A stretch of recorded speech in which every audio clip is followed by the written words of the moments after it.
Dragi gledalci televizije Svetlo, dobar dan. Evo, danas ćemo govoriti o jednoj vrućoj temi koja se upravo desila juče ili prekjuče, kad veše Duško. Mislim na ovu cirkusijadu u Skupštini. Da malo prokomentarišemo. Dešava se, ta cirkusijada već duže vreme stoji kod nas, na dnevnom redu. Ajde prvo, mi smo ljude nagovarali na bojkot. Svi su rekli da nismo normalni, evo, sada izbori su završeni, sad imamo pravu sliku, pa kakvo je vaše mišljenje o svemu tome? Mi smo ljude pozivali da bojkotuju izbore jer je bilo dosta više ove šarade. Jednostavno ljudi su trebali sami da odluče šta žele da rade, da li žele dalje da učestvuju u toj igri, da li žele da budu obmanjivani, varani, lagani i da li žele i dalje da investiraju svoje živote u tuđe bogatstvo. Ono što se pokazalo kao tačnim je da je ta šarada samo dalje nastavljena. Na našu žalost, na žalost naših potomaka i na žalost naših predaka. Jednostavno imamo generaciju političara koja je prilično neodgovorna, neozbiljna i koja bukvalno nije čak ni u stanju da reši neke osnovne egzistencijalne pitanja, a to je da nađe sebi drugi način izdržavanja i života osim tih skupštinskih prihoda. Nažalost je tako, svakako veliki deo je njihova odgovornost, ali još veća naša odgovornost jer smo im dozvolili da se toliko razmašu, da nas toliko dugo prave budalama i da nas tako dugo pelješe i pljačkaju. Pogledajte kako smo živjeli, pogledajte kakav je naš nacionalni bruto proizvod bio 89. godine, a kakav je danas. Tako da u stvari mi neprestano smo lagani da više ne znamo ni koliko imamo stanovnika u Srbiji, niti koliki je naš bruto nacionalni proizvod, ne znamo koliko smo dužni, ne znamo gde su nam granice, ne znamo šta planiramo u buduće, ne znamo koji su nam nacionalni interesi, koji su nam ciljevi, ne znamo ni ko smo, ni šta smo, ni kuda idemo, niti šta hoćemo. To je otprilike sasvim dovoljno nekom pametnom čoveku, bar na primjer mom nekom čuklom dedi koji je se borio u zapadnoj Srbiji da ova zemlja postane slobodna, da nešto nije u redu. I stvarno nije u redu. Srbija je okupirana država i ona je okupirana ne samo na teritoriji Kosova i Metohije, već je okupiran i ostatak države. S tim što na Kosovu i Metohiji imamo strane vojnike koji voze strane borbena vozila i nose strane puške i prisiljavaju naše stanovništvo da se raseljava, maltretira ih, uništava, a u Srbiji imamo meku okupaciju koja je jednako tako efikasna kao i ta na Kosovu i Metohiji, gde umesto stranih vojnika patroliraju naša policija, naše specijalne snage, umesto stranih obaveštajnih službi, naša obaveštajna služba vodi računa o tome šta mi radimo i naravno umesto domaćih kompanija koje su okupirane za vreme Drugog svetskog rata, mi sada imamo strane kompanije koje mi izdržavamo, u njima radimo i iz budžeta izdvajamo novac za plate tih robova koji su zaposleni u tim kompanijama. Prema tome, vreme je da se proglasi okupacija, ne samo na prostoru Kosova i Metohije, već i na ostatku Srbije. Vreme je da se svi ugovori i dokumenta koja su potpisana nakon rezolucije 1244 stave van snage. Vreme je i da sve te ljude koji su učestvovali u toj šaradi privedemo pravdi, narodnoj pravdi, a ne ovoj pravdi okupacionih pravosudnih organa. I vreme je da počnemo da se odnosimo prema svom problemu veoma ozbiljno. Neprijatelj je napravio takvu situaciju da naša okupacija izgleda, bit će vulgaran, ihi, međutim ta okupacija ihi, koja izgleda tako laka i kako bi rekli bezazlena, svake godine iz zemlje odnosi 50 do 60 hiljada ljudi koji moraju da idu u inostranstvo da rade. To znači 50-60 hiljada porodica su već u krnjem sastavu. Dalje, svake godine sve veći broj ljudi se razboljeva, svake godine sve veći broj ljudi upada u depresiju, upada u samodestrukciju, sve veći broj kompanija propada i jednostavno sve veći deo nacionalnog bogatstva za koji su naši preci ginuli pada sofisticirano u ruke stranaca. Prema tome moramo se probuditi kao narod i moramo shvatiti da jednostavno vrag je odneo šalu, da je neprijatelj ozbiljan, da je neprijatelj prilično dobro pripremljen za razliku od nas i da je neprijatelj prilično ozbiljniji u svojim namerama nego što to nama izgleda. Mi smo govorili pred izbore da bilo kakva promjena kroz kanale institucija u Srbiji je nemoguća. I ovi izbori su to pokazali. Ova šarada sa Evropskim parlamentom i Savjetom bezbednosti u Ujedinjenim nacijama je to također potvrdila. Jednostavno ne postoje rješenja koja mogu da se sprovedu u praksi institucionalnim kanalima, već šta više ti institucionalni kanali i dalje zamajavaju narod da se tu nešto može promijeniti olovkom. Samo vi meni recite da li je moguće bilo Turke oterati iz Srbije olovkom ili je morao neko da ipak izvedi sablju i da potegne handžar ili da napuni pušku i kako se zove pištolj. Znači stvari su toliko ozbiljne da naši ljudi to trebaju da shvate, međutim problem je u tome što je naša inteligencija zakazala.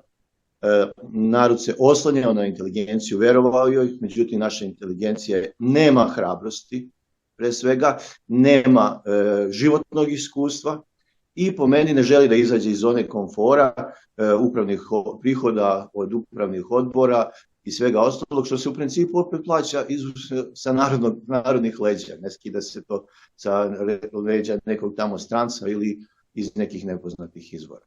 Inteligencija je zakazala, inteligencija koja se nalazi u Akademiji nauka, Beogradskom univerzitetu, Niškom, Kragujevačkom, Novosadskom, zatim zakazali su instituti, zakazali su mnogi pojedinci koji imaju privilegije. Jednostavno, pokazalo se da je veoma jednostavno kupiti čoveka direktnim ili indirektnim privilegijama, tako da narod koji se oslanjao na inteligenciju, na ljude koji su obrazovani, je u stvari izgubio mnogo vremena čekajući da mu ti obrazovani ljudi u koje je narod uložio, oni su školovali se o trošku naroda, nisu se školovali o trošku svoje tate i mame. Čekajući, narod je čekao šta treba da se radi. U međuvremenu je još više potonuo i cena slobode koju narod mora da izboksuje ili izbori će biti mnogo veća nego da su ti ljudi koje je narod platio, da mu kažu na vreme šta treba da se radi ili šta se dešava, da su oni to uradili. Sramota. I svakako da ti ljudi moraju da snose jedan deo odgovornosti, jer smo se dosta više igrali školice i lastiša i kako se zove jelačkinje, barjačkinje, za stvari koje nose štetu državi i narodu, mora se početi odgovarati, ne samo materijalno, već i svojom glavom. Izvinjavam se, to mi nismo izmislili, to su izmislili Sjedinjene države, jer u Sjedinjenim državama za vele izdaju se gubi glava. Pod jedan. Pod dva, oni koji su ćutali i dozvolili da ovakva situacija eskalira, odnosno da narod, država, društvo i celokupna naša zajednica u Srbiji toliko potone, trebali bi da također snose odgovornost i mi za to predlažemo nečastan otpust iz državne službe. Znači, svi oni koji su radili poslove na Beogradskom univerzitetu, a trebali su da učestvuju u javnom životu, a nisu, koji su radili u institutima i bavili se, na primjer, pravom gej populacije u Brazilu, umjesto da se bavili time što nestaje tradicija u Srbiji, ili se likvidira, na primjer, u Mostaru, ili se likvidira u Hrvatskoj, ili u Slavoniji, ili na Kosovu i Metohiji, ili u Makedoniji, ili u Severnoj Albaniji, ti ljudi također moraju da budu otpušteni iz državne službe, bez prava na penziju i bez prava na dalje zapošljavanje u državnoj službi. Mi to nismo izmislili, to je američko iskustvo i mi pozdravljamo takvu državnu praksu, jer to je jedini način da se sačuva država i da se sačuva bilo kakav kriterijum i odgovornost unutar te zajednice. Jedini način našeg spasa je prelazna vlada stručnjaka, iskusnih ljudi koji će da pomognu da izađemo iz ove tragedije. Da se vratimo ponovo na Skupštinu. Skupština, nažalost, se pokazala da kao cirkus. Pokazalo se da režimu je potrebno da sačuva sliku da je opozicija u narodu, u stvari to je jedna iluzija, teška laž, a sa druge strane opoziciji je potrebno da napravi neki šou kako bi eto pokazala da je živa, da je slučajno neko ne zameni sa drugom ako se ispostavi da je mrtva, odnosno neupotrebljiva, i sa druge strane da sačuva svoje pozicije, privilegije i učešće u čitavoj toj igri. I jedne režim i druge takozvanu opoziciju narod plaća. Plaća svojim životima, plaća gubitkom privrede, plaća svim tim drugim aspektima života. Prema tome njihova igra nije tako bezazlena kao na primjer kad neko ukrade iz pekare i ne plati račun, ili dođe na benzinsku pumpu, ne plati, ili ukrade pola kilograma suhomesnatih proizvoda iz prodavnice da ne bi umro od gladi, da bi nahranio, da bi deci priredio nešto.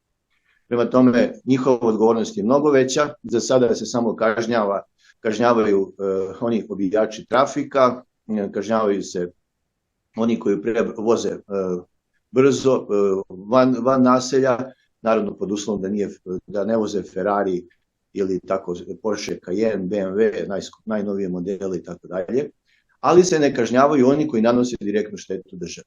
Mi kao građani Srbije nismo spremni, nismo voljni da finansiramo skupštinu koja će da pravi nama cirkus. Mi imamo mnogo bolje cirkuse. Evo imate Bollywood, imate sad fantastičnu rusku produkciju filmova, imate američke filmove, ako već hoćete da stvarno sebe kretenizujete.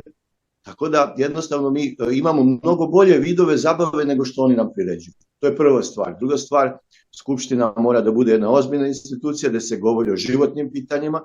Evo pogledajte šta se dešava sa katastrom, pogledajte kako se razara obrazovanje, pogledajte kako nam narod umire, građani umiru od kakvih obolenja, pogledajte da nam se raspada zdravstvo, pogledajte kako nam je populaciona politika, da je najmanje beba rođeno od 1945. do danas, pogledajte da ne proizvodimo hranu na mestu koje se zove Srbija, a piše se raj na zemlji. Mi nismo u stanju da proizvodimo dovoljno hrane, da prehranimo naše stanovništvo, nego uvozimo hranu iz drugih zemalja.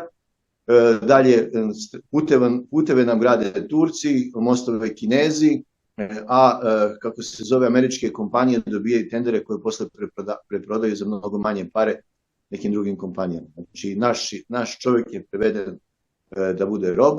Znači, eto, nabrojao sam najmanje 20 pitanja o kojima Skupština treba da razgovara, međutim, Skupština razgovara o tome da li je Aleksandar Vučić izdajnik, da li je vertikalno treba okrenuti papir na kome piše izdajnik ili horizontalno, i da li taj papir treba da bude roze ili bele boje. To su gluposti i ja im otvoreno kažem da ovu platu će morati nakon smene vlasti da vrate, ne samo u bruto iznosu, već sa pripadajućom kamatom, i bit će im fakturisano i sve ovo gubljenje vremena i štetu koju prave srpskom narodu. Jednostavno, dosta je bilo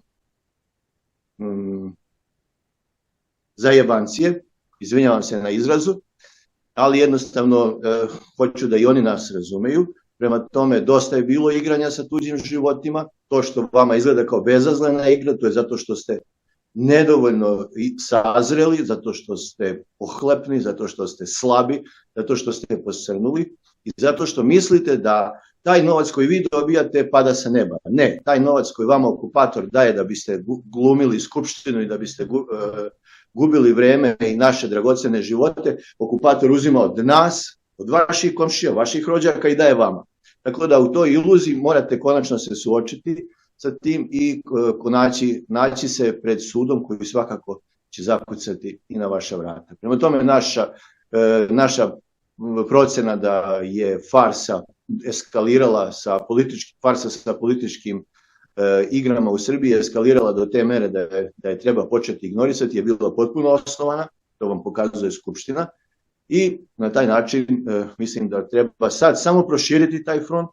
Blizu 60% građana je ignorisalo ove izbore, bez obzira da li oni odazvali se na naš poziv ili postalo njima samima jasno da neće više da učestvuju u tom cirkusu. Tako da sad samo kriminalnim aktivnostima, prevarama i svemu onome što ih objektivno vodi u zatvor i pred sud, Narodni sud pravde, ne ovaj sud, nego koji se mora svakako jednog dana stvoriti, će u stvari pokazati da jednostavno je došao kraj, a sa druge strane sve ono što oni rade ih neminovno vodi pred odgovornost. Posetite prodavnicu TV Svetla na sajtu www.pokretisvetlo.com. Što se tiče posete srpskih poslanika Evropskom parlamentu i njihovih zahteva, ja stvarno sam začuđen. Pre svega, poznato je da Viola von Kramon je bila u Gornjim Nedeljicama, jer tu su isti ti takozvani političari naši njoj obratili da ona zaštiti Srbe od iskopavanja litijuma. I šta je bilo od njene posete? Ništa. Da li su Srbi zaštićeni? Nisu. Istina je, Srbin na Srbina je u crkvenoj porti je potegao sekiru zbog jedne nevice, ako se malo bolje sećate. I sa treće strane, samo je Viola von Kramon iskoristila taj društveni problem u Srbiji da bi mogla još više da ucenjuje i da dobije još jedan politički alat pritiska na građane Srbije i državu Srbiju, a ne na sam režim. Mislim, režim je sasvim dovoljno bogat da njega boli uvo za sve što će dalje se odvijati. Prema tome, ne vidim potrebu da se mi obraćamo bilo kojoj stranoj državi. Problem Aleksandra Vučića, SNS-a i Frankenstein partije koja je tako formirana je upravo nastao zahvaljujući tim političarima koji sada idu u Evropsku uniju, pa se žale da im je potrebna pomoć. Slušajte, deco, ne znam kako drugačije da vas nazovem, jer to što radite je stvarno jedan dečiji postupak. Smatramo da ne treba da idete da nikome na vrata, ni Evropskoj uniji, ni Rusiji, ni Americi, niti Velikoj Britaniji, niti bilo kome, Turskoj, da se žalite za odnose u zemlji, već te odnose trebamo da rešavamo mi u svojoj državi. Sasvim smo sposobni, kadri, čim smo bili sposobni da stvorimo državu, sposobni smo i da rešavamo probleme u toj državi. Tako. To je prva stvar. Druga stvar je da jednostavno prekinete sa tom naivnom igrom guranja političkog materijala ili političke municije u ruke Evropske unije. Mi vidimo šta vi radite. Vi u stvari problem koji postoji u Srbiji, koji je nastao zahvaljujući i vama, ako čak mogu i da kažem zahvaljujući većinom je nastao zbog loše i lažne opozicije, nesposobne opozicije. Vi u stvari ste proizveli problem u Srbiji i onda ste taj problem odneli nekome ko nema dobre namere prema Srbiji, nudeći mu političko oružje i politički alat protiv građana Srbije. To vidi narod. To vidi narod. Znači, jednostavno shvatite da znamo da niste dobili toliko glasova, kao što znamo da nije toliko glasova ni dobio SNS, kao što znamo da mnoge partije koje su ostale ispod cenzusa nisu ostale ispod cenzusa zato što su imale malo glasova i zato što je to bila politička naredba. Prema tome, vaša reč u ovom trenutku i vaše ponašanje nama samo šteti.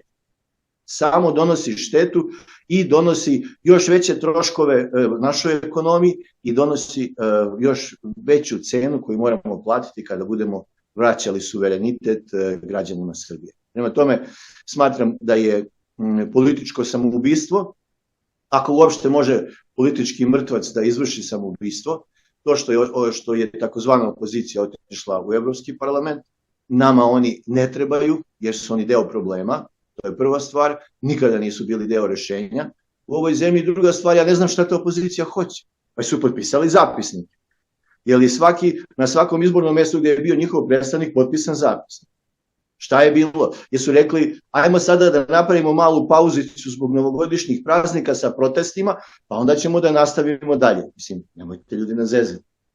Shvatite da jednostavno to što vama liči kao dečija igra iz kruga dvojke u srpskoj provinciji, zato se gubi glava. Ljudi u provinciji zbog vaših glumljenja podela i svađa između takozvanog režima i takozvane opozicije, ljudi gube posao. Egzistencije se uništavaju. Nestaju privatna preduzeća, nestaju preduzeća koja su građana decenijama. Gazdinstva propade. Znači, ta vaša laka igrica koja se završava sa kafić na televizijskim ekranima, kao što je to uradio Orlić i na primjer, Miloš Jovanović nedavno na RTS-u, i koja se završava na divanu kod Aleksandra Vučića uz kaficu i pričanje fazona, u stvari proizvodi krvoproliće u mnogim porodicama u Srbiji. Prema tome, pogledajte samo situaciju, sin gleda N1 i Nova S, otac gleda RTS i sin i otac ne govore, a žive u istoj kući. A i RTS i Novu S uređuje jedna ista osoba. Prema tome, probudite se ljudi, pogledajte taj okvir u kome se nalazite, batalite politiku i rasterajte to sve i tražite da živite svoj život, tražite i vi imate pravo da živite, i vi imate pravo da imate privatno preduzeće, i vi imate pravo na normalna kola, i vi imate pravo da idete na odmor, na zimovanje, i vi imate pravo da imate porodicu. Ne morate da živite kao konobar u Irskoj sa završenim fakultetom da biste mogli da izdržavate mamu i tatu koji nemaju penziju i koji su zavedeni i glasaju za SNS, odnosno glasaju za svoje samoubistvo, a svojim glasom su oterali svoje dete u inostranstvo. Bioprotektori su naučno dokazano najbolji antistres harmonizatori i najbolja zaštita od svih vrsta zračenja. Više informacija na sajtu www.pokretisvetlo.com. Prema tome, probudite se, vreme je za otpor. Otpor je vaša ustavna obaveza. Prva stvar, druga stvar, ovo nije država Aleksandra Vučića, Borisa Tadića i Slobodana Miloševića, ovo je vaša država, vi ste nosilac suvereniteta, ja sam nosilac suvereniteta, svako od nas, prema tome, ako si nosilac suvereniteta i u ovom trenutku moraš da podneseš deo odgovornosti, ali isto tako i deo prava. Stoga morate krenuti sa otporom, svako od vas, i najvažnija je stvar, krenite onoliko koliko možete. Bunite se, protestujte, primećujte, ne verujte vestima, ne verujte meni, proveravajte sve, jer jednostavno sadašnji mediji i tehnika okupacije se više ne vodi sa prinudom pod puškom, već se sprovodi preko medija i preko mnogih psiholoških i propagandnih aktivnosti. To je prva stvar. Druga stvar, ako imate nekoga kome verujete, udružite se sa njim i napravite dvojac, tandem. Ako imate još dvojicu drugara, 3 Srbina se bore za jednu ideju, sjajno, ne dozvolite im da budu 3 Srbina, 4 partije. To u stvari okupator hoće. 3 Srbina, a 4 partije. Ne dajte im, pokažite im da ste prerasli tu igru i da ste iznad toga. Ali ako očekujete neki veliki pokret, 100.000 ljudi koji će pokucati na vaša vrata i reći Milane, Janko, Marice, Zorice, izađi sa nama, idemo sada da smenimo vlast, treba nam 30 minuta, oni će da odu, a mi ćemo posle da igramo kozaračko kolo ispred skupštine, predsjedništva ili vlade, od toga nema ništa. Okupator to zna i okupator svim silama se trudi da upravo se ne formira ni jedna dovoljno kritična masa koja će moći da promeni situaciju. Ako pogledate, imate 100 i nešto partija, 1000 i nešto pokreta, pa zar ako odete u Agenciju za privredne registre i da registrujete neku političku organizaciju, sve ključne reči koje su bitne u ovom narodu, kao što je domovina, otadžbina, monarhija, republika, demokratija, sve su zauzete sa partijama koje ništa ne rade. Razumete? Znači, oni su toliko predvideli da su zauzeli čak i ključne reči da vi ne možete da se organizujete. Prema tome, ako oni već to tako ne dozvoljavaju, pokrenite otpor u sebi. Budite vi mesto otpora, nek otpor krene iz vas, pomozite nekome ako ne može da se probudi, ako neko ne može da se brani, branite njega, pa šta ćete lepše, pa šta je više i bolje nego čojstvo, pored junaštva, jel da? I jednostavno treba krenuti tim putem. Nema mase. Jednostavno ne možemo da stvorimo masu, moramo biti realni, jednostavno moramo krenuti od nas. Tako da će svaki od tih malih izvorčića napraviti potočić, potoci će napraviti malo veće reke i na kraju će se napraviti jedna ogromna vodena masa koja će počistiti Augijeve štale u koje je Aleksandar Vučić i okupacioni režim pretvorio Srbiju. Duško, mnogo hvala, ja sam naprosto uživao u ovom razgovoru. Pozivamo građane Srbije i građane rasejanja da se pridruže pokretu Svetlo, velikom resetu i naravno pokretu MOBA. Mi smo jednostavno svi u ovom momentu stavili u drugi plan naše organizacije, naše ličnosti, postoji samo jedan krov ispod koga svi stajemo, to je MOBA. On nije pokret u onom klasičnom smislu te reči, možemo prije reći da je to jedna akcija koja okuplja i partije i pokrete i pojedince i udruženja, ima mesta za sve. Mi samo hoćemo da povratimo suverenitet nad našom državom i hoćemo da povratimo prava građana koje trebaju da imaju. Onoga trenutka kad vi budete svoj na svome i kad vas niko više ne bude mogao da ucenjuje da li ćete umreti od gladi ili ćete glasati za njega, onda vi jednostavno ćete moći da budete politička ličnost i onda ćemo da razgovaramo šta ćemo dalje. Hoćemo da budemo republika, monarhija, anarhija, demokratija, diktatura, šta god vi hoćete, ali morate znati u šta se upuštate. Znači morate pre toga biti dobro informisani o svim dobrim i lošim stranama i nakon toga vidjeti šta dalje.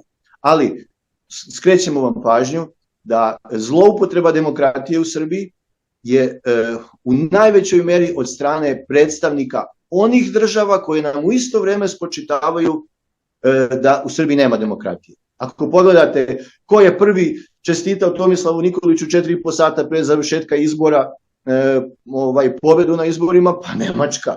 A s druge strane nam oni pričaju o demokratiji, a sa treće strane naši parlamentarci idu po pomoć kod tih, možemo komotno nazvati ih političkih siledžija. Gledajte TV Svetlo, pomozite TV Svetlo. Dovodimo one ljude koji znaju, one ljude koji vole Srbiju i one ljude koje ne možete da vidite na drugim televizijama. Pomozite i gledajte TV Svetlo. Stoga pozivam građane da otvore širom oči, da ne veruju onome šta im javljaju, šta im pišu vesti, šta im pišu novine. Vi ste sloboda, vi ste istina. Šta je to sloboda? Neka bude ono šta vi hoćete. Šta je to istina? Neka bude ono šta vi mislite da je istina, samo krenite prema njoj. Ne dozvolite da vas više drogiraju, anesteziraju, uspavljuju, zastrašuju ili bilo šta drugo. Jednostavno Srbija računa na vas. Nema nikoga osim vas. A ne očekujte da će doći Rusi da nas oslobode, oni će nam pomoći, ali nije pristojno da tražimo od ruskih majki da šalju svoje sinove, dok naši sinovi, naša deca sede po kafićima ili konobarišu u Irskoj, Škotskoj, Belgiji, Francuskoj ili negde drugo. Naša sloboda je naša odgovornost, mi možemo mnogo bolje da živimo u ovoj zemlji ako je uredimo, nego što živimo kao izbeglice u zemljama kolektivnog zapada ili zemljama kolektivnog istoka, svejedno. Srbija je raj na zemlji, ali trebaju samo da ljudi to shvate i da rasteramo ove bitange i barabe koje nam kradu živote i čije oči nikad ne možete nahraniti. Stoga buđenje, otpor i uz Božiju pomoć sloboda.